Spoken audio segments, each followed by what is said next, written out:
Okay, so in 2002, I had already registered my view that this tribunal was tainted. Um, in 2002, the UN pulled out of negotiations on the tribunal, and it was because they felt that the Cambodian authorities were not negotiating in good faith.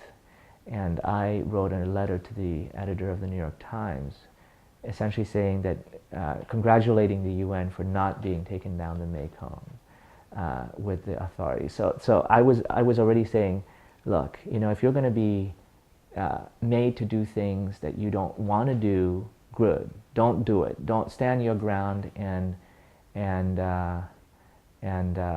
don't get sucked into this process that is going to compromise the integrity of the UN.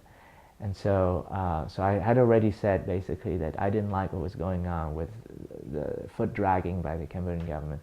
When the Cambodian government instead twisted the UN's arm to come back to the negotiating table in 2003 or 2004, that was, that was sort of the payback, whatever the turnaround in the situation well, it gave me then the option. Okay, so they are going to go with it. They're coming back to the table, and they're going to make all kinds of deals about how things are going to proceed. And the reluctance I had was that this was a mixed tribunal, so it would involve Cambodian judges, 3 to 2 international judges, and there'd need to be a supermajority to have a decision binding.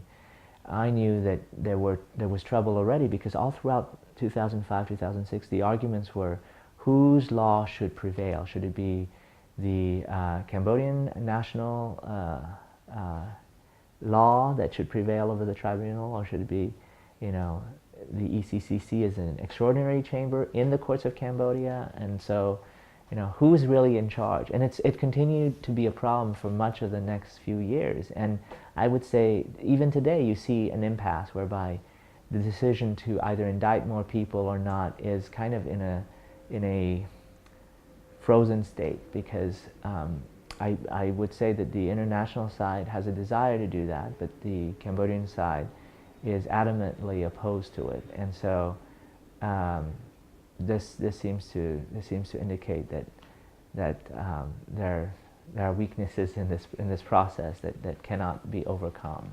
But anyhow, so the reluctance on my part was because did I want to essentially lend credence to a process that I felt was flawed and could be abused, and in fact has been shown to be abused in the intervening years?